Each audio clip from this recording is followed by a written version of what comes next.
Big week with B Mac talking West Broward football. You're coming off of a bye week, Coach. How was that bye week? Getting your rest coming into the stretch run of the season? Honestly, the best. It was probably the best time for us. I think Broward County schools really hooked us up with the bye week at the right time, right in the middle of the season. We got that. We had that makeup game on Monday. We had a JV game on Tuesday. Wednesday we had a great practice. I gave the boys off Thursday and Friday, and then we come back today. We start our preparation for Dr. Crop and Miami Beach. Miami Beach this Friday because we got to finish off the district. We got to finish off. We're taking every team one and 0 every week, man. 1-0 every week. That's our goal, and that's what we're doing. We ain't taking any team lightly because we're going the next 9 weeks. It's 1-0, 1-0. And bye week gives us a chance, obviously, also to talk about the first part of your season. So, let's do that a little bit. Brandon Mincy, your quarterback, our last couple of weeks, we've talked about him. You've been very high on what he's been able to do. He's got 984 passing and 10 touchdowns so far this season, which is great. I'm big with yards per game because it shows that consistency. He's throwing for 164 a game for you guys, which add that to the fact that he's not really turning the ball over much because he only has 4 interceptions. So, what is that type of consistency and what is he doing from the quarterback position? He's actually Coach Mario Perez has really helped him through this process, you know what I mean, and really shown him. Mincy was always a great quarterback. No one was able to teach him how to read the defenses, how to read certain things, how to get out of the pocket, how to step up in the pocket. So with our offensive line, he's really learned how to use those guys in certain aspects of understanding the flow of the game and starting to read, from 1, 2 to 3, getting that ball out. We tell him get the ball out within 3 seconds and you won't get sacked. Anytime he's ever after 3 seconds, there's a possibility he gets sacked. Thank God he's able to run because he has, I don't know, I think he has like 300 yards rushing also. So he's such he's the one commanding our offense. He's the one that takes control of it, and he keeps the ball because in all reality, I think 2 or 3 of the picks were in the first 2 weeks. And honestly, after that, he settled down. He was good. He started understanding the game. I wish we played Corner Canyon now or Camden County now. And I think we beat them. I think Corner Canyon will be a good game, but I think we beat Camden County pretty handily.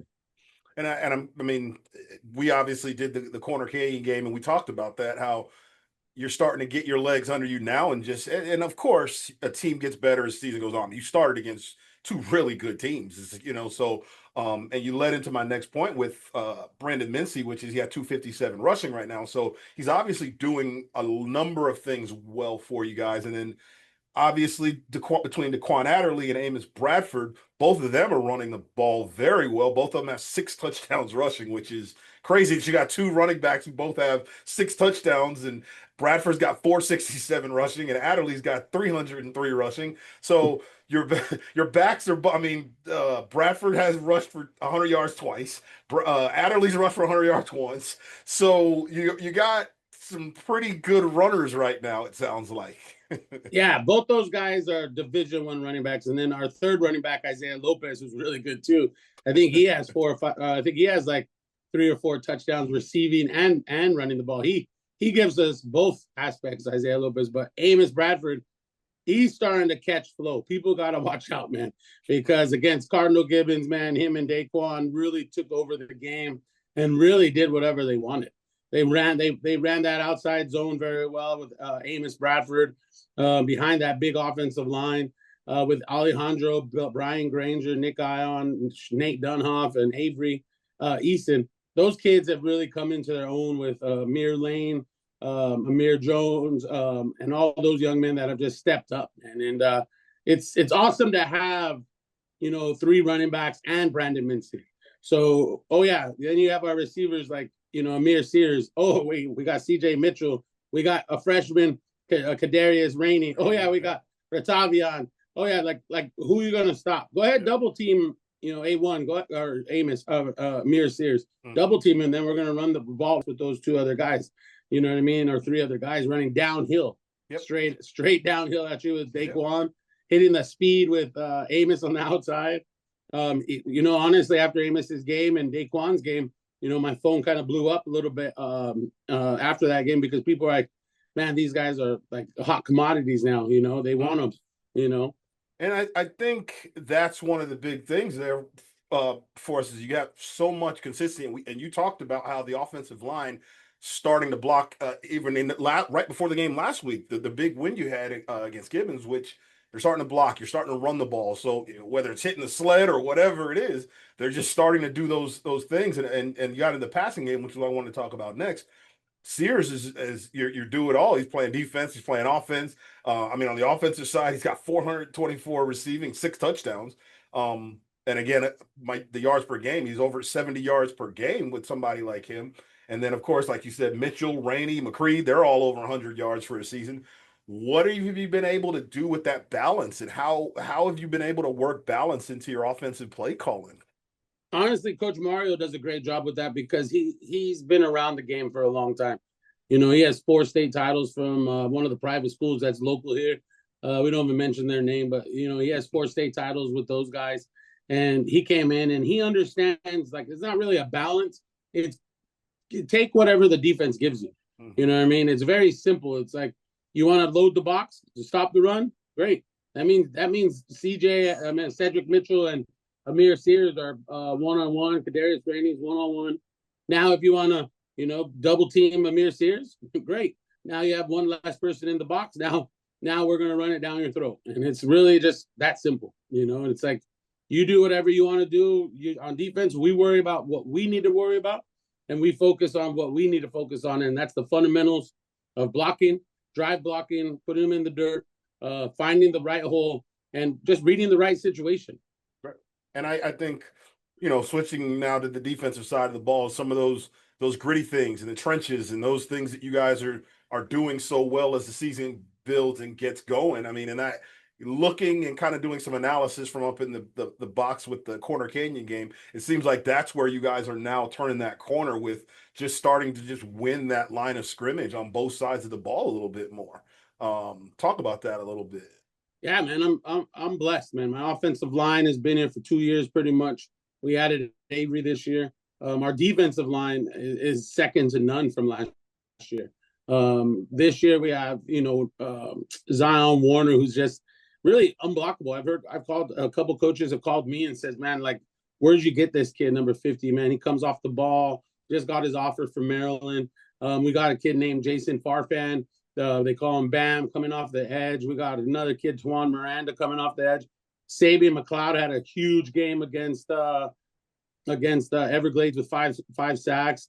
Our interior is just, we have so many. We have probably 8 to 9 with another kid named Carson Bell. That's a freshman. We have Amir Jones, Amir Lane that plays both sides of the ball a little bit for us too. Man, we just have so many different aspects we could put in there. And they're all young. and that's what's so great about you guys is you're still young and still getting there. Even talking about, going next season, which we're not there yet, but Bam, who we had a chance to talk to before the Corner Canyon game, right now has 5.5 sacks for you guys. 23 tackles, great kid. We had a great young man. We had a chance to talk to him, like I said. And McLeod is another one who has 7 sacks. So you just have these guys that are just doing these great things. But then you look at your leading tackler, which is Uriah McCartney, who's got 30 tackles, 2 sacks, and got an interception on his in his own resume. So talk about what Uriah's brought to the team so far. Yeah, Uriah brings the leadership, man, and he knows all 11 positions. He knows where all 11 go every play, and that's what's key about having him there. He's finally getting healthy. He had a little bit of a cold and kind of some sinus stuff going on in the beginning of the year, and we figured out, my wife and I took him to the doctor and figured out he had like sports induced asthma. So we got him fixed up with that stuff, and honestly, he's the leader of that defense, man. He's the one that really puts everybody in the right positions. We've also added a kid named Saddle Howard, who stepped up into playing the DB role, along with a freshman named Turbo, we call him. And what's his real name? You got Larry Freelove and Mekhi Thames too, by the way. Yeah, we got those both two. have 2 interceptions. Mekhi Thames is another freshman. I think he has like 3 picks right now. Yeah, and the kid just is a ball hawk, man. And he's just young. Larry Freelove's a sophomore. he plays corner for us or safety, and he's really stepped it up. Really proud of all the defense, with Amir Sears. But those young guys playing so well, we're able to move Amir wherever we want. We could put him at corner, lock him up on someone, or we could put him at safety, or we could put him inside the box if we really want. Between Uriah, Tyler Tyndall, and Saddle Howard, like that box is really tight with that D line, man. And you're not going to really run the ball on us. I know people try. They always say, run the ball at zero, run the ball at zero, but then you try and there's no way you can. We got those 7 guys inside that box that does a real good job. Coach Kendall, Sheriff Charles has really get these guys locked and loaded. Our D-line coach PJ and Coach Nick has really worked together to build a strong D-line, and Coach Lorenzo with Kendall in that back, the secondary, man. We're always working to improve. We're never satisfied. That's the thing. Sometimes we should celebrate a little bit more with our boys. That's what we're trying to work on. But we're really focused, like, oh, we beat everybody. It's 55-0. Okay, what can we grow from? Like, great, whoopie-doo-dah. We did what we were supposed to do. Cardinal Gibbons, we were up 34-7 or something, and then we gave up some late stuff playing soft coverage. Okay, we got to work on closing the game out a little bit better. It's kind of like that Miami FSU. Everybody's like, oh, FSU was coming back. No, they weren't. But Miami just stepped back and kind of let everything be caught underneath them so they could have long drives. And we did the same thing. So we got to figure that out so we could close games out and keep that 34-7, 49-7, or whatever it is. So how big and let's talk about finishing the season. I mean, this is a stretch run. You got playoffs are coming up. We're not there yet, but what are some of those things that you're looking at as far as important to finish your season and finish it strong? Really closing out the games for us is keeping that goose egg when we play Miami Beach. Then we got a tough Miramar team. Then we got Dr. Crop. Then we got Western at the end of the season. Coach Rack always has those guys ready to go. So really, the next 4 games is focusing on us, still improving our being able to run the ball, NC being able to read the coverages, different coverages that people give us, really focusing on us. And digging deep down is really going and checking our film from the last probably 3 weeks and what we could grow from in each position. As the D-line, the linebackers, the safeties, the corners, the offensive line, receivers, what can we do better at? Like, if you go back and watch Cardinals Gibbons game, don't look at the people catching the ball. Look at the people blocking. Those wide receivers, Cedric Mitchell had incredible blocks. Amir Sears had incredible blocks. It's pretty crazy to watch. You see college football, you see Malachi Tony go block. You see Josh Moore block at the University of Miami. And really the emphasis of blocking with those 2 guys, all of a sudden now it trickles into South Florida. Right. Now you're watching receivers block into the dirt. You never saw that. Like, you see Josh Moore and Malachi go up on 305 Sports or whatever. All of a sudden, everybody's like, I want to be the best blocker in the world. And you see it. You see it now, man. It's awesome to watch. I know Coach Crawford, for us, his big emphasis is like, you'll get the ball if you block well. We see you blocking well. We're going to make sure to get you the ball. As a former receiver coach and all those things, that's always been an emphasis. And I think it goes to a bigger point of unselfishness and making sure that I'm not the only one who's a part of it, part of the success. And I think that's what, as you've talked about, being able to get that, hopefully hold that trophy at the end of the season. I personally think that that's what goes to that. And it looks like you guys are starting to build. So, what are your keys for this week? You got to take a trip down, or what? Let's talk about what your keys are for this week's game coming up. Getting our kids back, getting them rocking and rolling, focused on what we need to do. I sent a group text last night, like, all right, guys, we're in the back half of the season. Let's lock and load. We have 9 weeks left. You know what I mean? 9 to 10 weeks left. And that's how you hold the trophy at the FIU. It's unselfishness. It's unselfishness at practice. Unselfishness, cleaning the locker room, cleaning the field, unselfishness at school, unselfishness being the right person where you're walking around, treating people, because I think God always blesses the right people if you treat people right and all that. And in practice we're gonna go back to the grind, man. It's we have 4 days to get ready for Miami Beach, and hopefully we don't get no rain. But this last year has been kind of crazy, so Hopefully we get 4 practices out this week. Let's hope at least you get those 4 in. At least 2 or 3. Come on, man. So we had a great announcement, great thing for us this week where we were able to work with one of our great partners over there at Dave & Buster's in Oakwood, who's giving every week they're gonna recognize a player and give them an hour of free gameplay. Because of what's going on with this new show and with you guys and you coaches who are working so hard and your players. So, we're really honored that Dave & Buster's in Oakwood is helping us out and doing something like that. For you didn't have a game last week, but want to have you take a look back at either the Cardinal Gibbons game or maybe one guy from the first part of your season that you think is that guy who should get that hour of free gameplay over there at Dave & Buster's. Has just been that standout for you guys. Oh man, putting you on the spot, Coach. That's tough because we really have so many that have really stepped up in different games and different aspects. Let me see. Maybe I'll go off the Cardinal Gibbons. Obviously I could always give it to Amir Sears because he just plays at a different level all the time. He does. You know what I mean? And he's a special one. But with Cardinal Gibbons, let's see. Let's give it. I don't know if you could give 1 or 2, but I would love to give it to Daquan Adderley and Amos Bradford for the Cardinal Gibbons game. How they ran all over him. Even if I have to buy one, I guess.